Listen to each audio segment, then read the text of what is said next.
Southwest Saskatchewan is full of exciting places to visit that even people who live in the province don't even know exist. And in many cases, you're going to be the only person at the location while you're visiting. In this video, I'm going to show them to you. And you're going to find them between Happyland and Happy Valley, Saskatchewan. You may even see rattlesnakes, dinosaur bones, or quicksand. And I put a link to a map of all these places in the description below. So let's begin. The Great Sandhills is located about 25 minutes southeast of Leader, Saskatchewan, or about an hour north of the Trans-Canada Highway at Maple Creek. It's an active sand dune, and there are no services here. It's only about a 200-meter hike from the parking lot to the sand dunes, and you'll walk about 2 kilometers to explore everything. When it's windy, it's highly recommended you leave your camera in the car. High wind and sands can ruin your camera. I'd also recommend don't drive here after it just rained. The road is mostly made out of sand and dirt. You're going to risk getting stuck in the mud.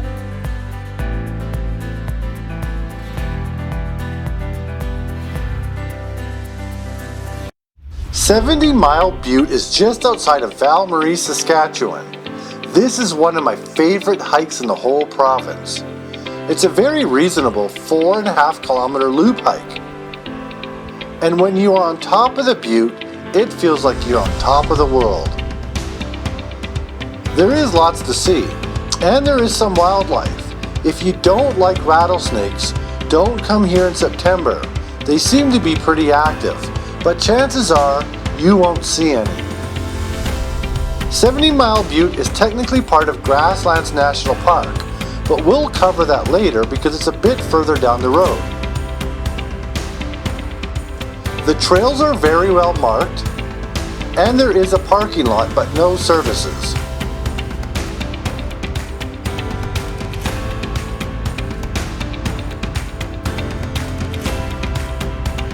And while you're visiting here, you might as well check out Val-Marie. They have a really cool coffee shop, and there is a Parks Canada Visitor Center.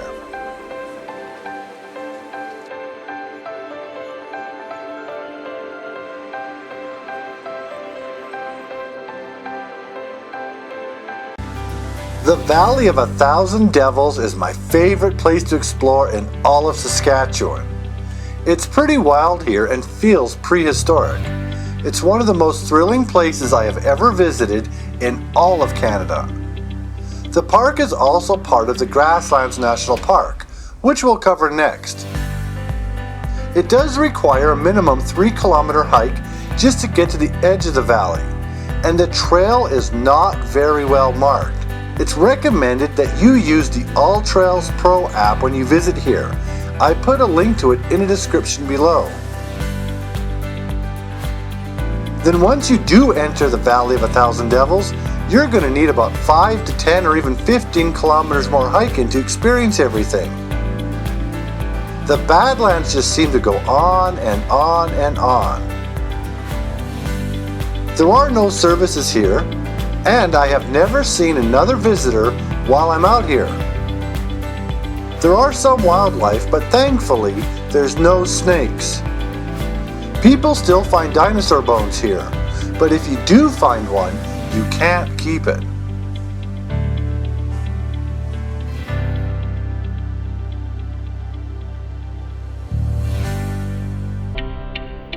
Grasslands National Park East Block is located about a 30-minute drive from Rock Glen, Saskatchewan, where the closest services are.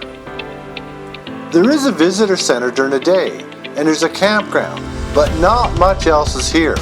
And like all places operated by Parks Canada, Grasslands National Park does require a park pass. There are some really nice hikes here, and in the summer, they do offer some tours, including a chance to look for dinosaur bones.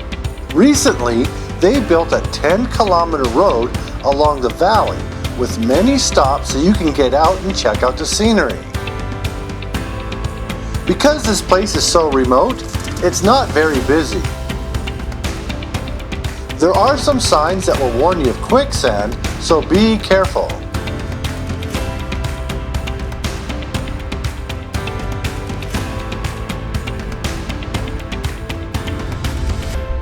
My favorite spot to check out is Cracker Jack. From here, it's pretty easy to walk into the valley and check out some of the really nice Badlands.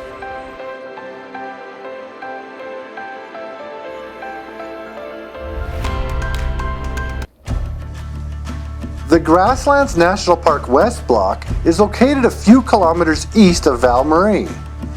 This is where you can see bison in their natural habitat. But don't get close to them. There's lots of other wildlife here to see, and there's some great hikes. Saskatchewan is called the land of living skies, and nothing says this more than Grasslands National Park West Block.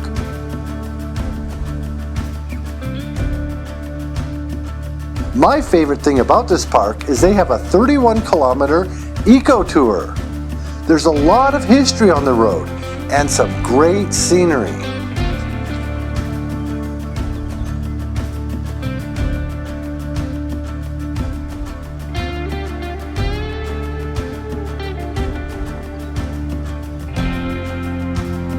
On the north entrance to the park, there are a lot of places they made where you can pull over and check out some of the scenery.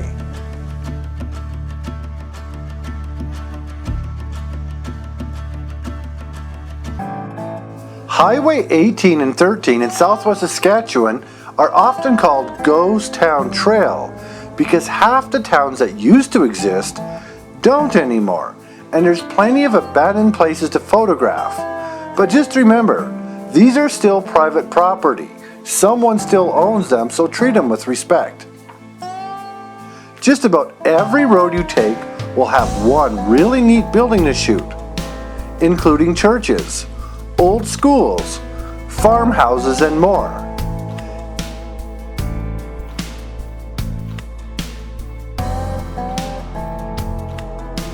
And as a bonus, southwest Saskatchewan still has a lot of these old-style wood and grain elevators. These are becoming rarer and rarer every year.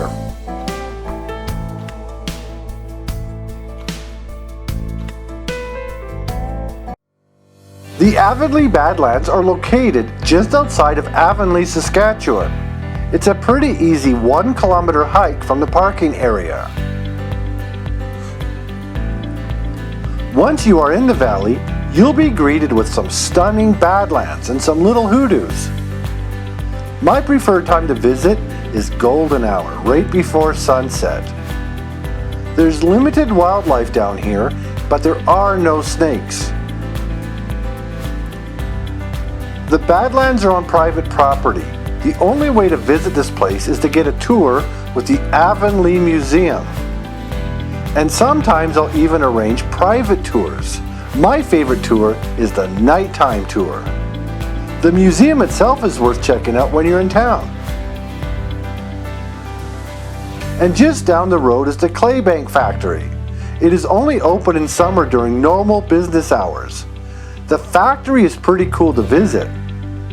But behind the factory is a 1.5-kilometer hike to the White Clay Valley.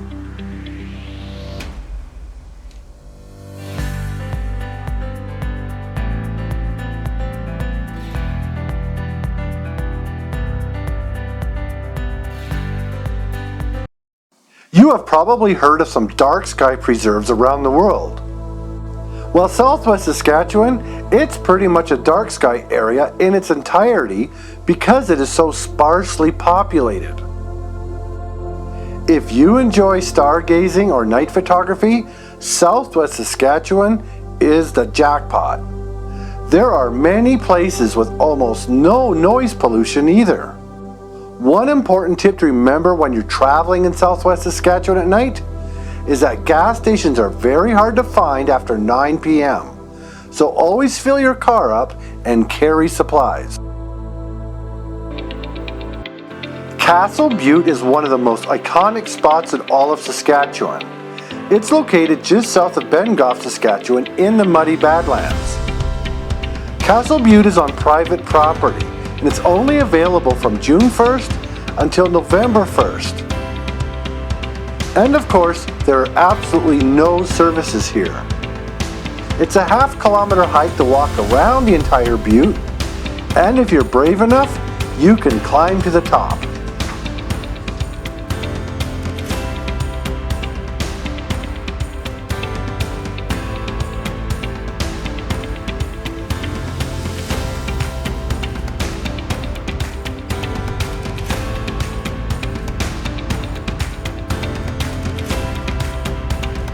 One of the prettiest short drives in all of Saskatchewan is the Frenchman Valley between Ravenscrag and Eastend, Saskatchewan.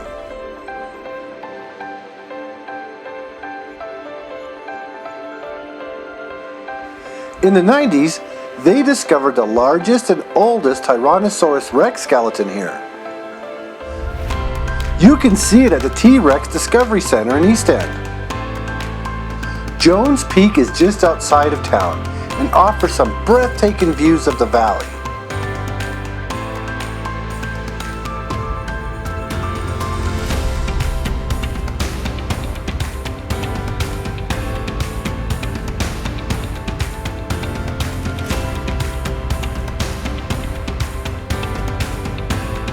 The town of Eastend itself is pretty charming, and from what I understand, rail service is going to start here in the summer of 2023. A great place to camp is just outside of Eastend at the Pine Cree Campground. It's one of the best in the province. And north of town is a 20-kilometer scenic route called the Valley of Hidden Secrets. Once you get to the Continental Divide sign, that means you're about to leave the valley. June through August in southwest Saskatchewan can have some pretty mean thunderstorms. This includes tornadoes, lightning, roll clouds, and more. I really like the storms after dark.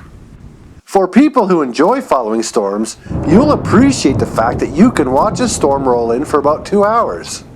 There isn't much to obstruct your view. Most grid roads can be very soft after heavy rain, so if you are going to chase some storms, stick to the paved roads or the main grid roads.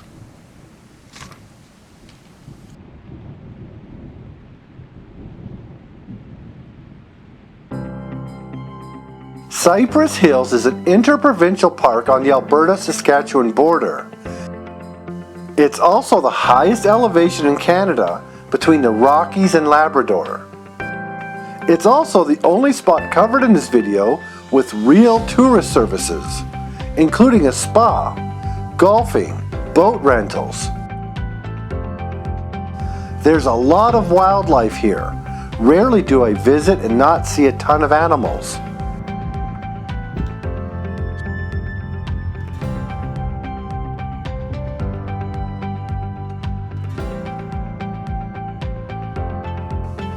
Most of these facilities are in the center block. Cypress Hills reminds me of Banff without the mountains and tons of tourists. The western block is more wild and has fewer services.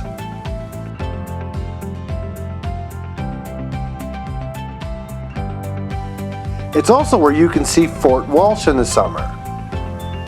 But everyone comes here to see the conglomerate cliffs. What a view! This part of the park is also attached to the Alberta side. Cypress Hills, Alberta has even more tourist facilities.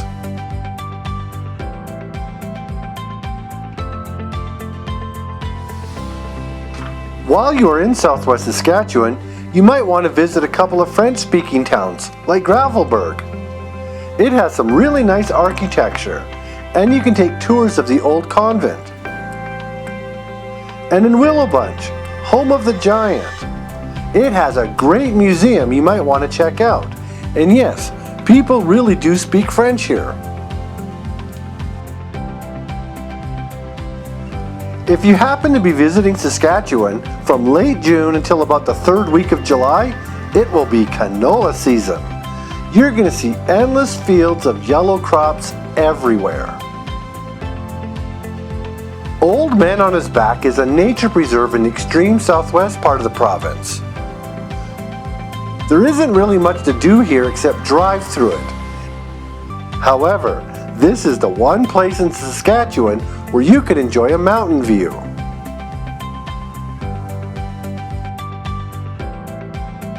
The town of Coronach also offers big muddy tours, taking you to even more places that are on private land, like the Outlaw Caves or this ancient buffalo effigy.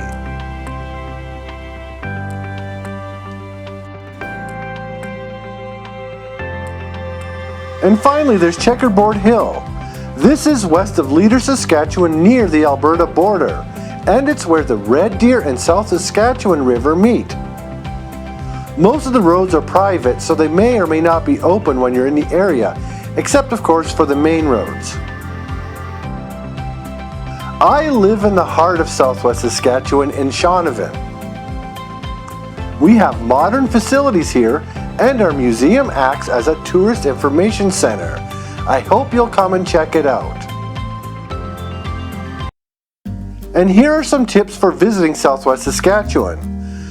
Swift Current is the only major service center in the southwest. Moose Jaw is pretty close too. There are not many gas stations, so fill up when you can. Cell phone coverage is great and most places covered in this video, but there are some gaps. Around sunset and sunrise, there's a lot of animals on the road. So when you're driving on any of these secondary highways, drive 90 kilometers an hour or slower to avoid hitting the animals. Most railroad crossings are not mechanical, so if you see a railroad crossing sign, look both ways. And it's not a good idea to visit southwest Saskatchewan in winter unless you're an experienced winter explorer.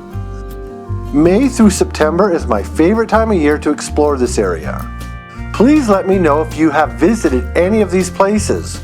And if you do have any questions or comments, please let me know in the comment section below. Thank you so much for watching this video.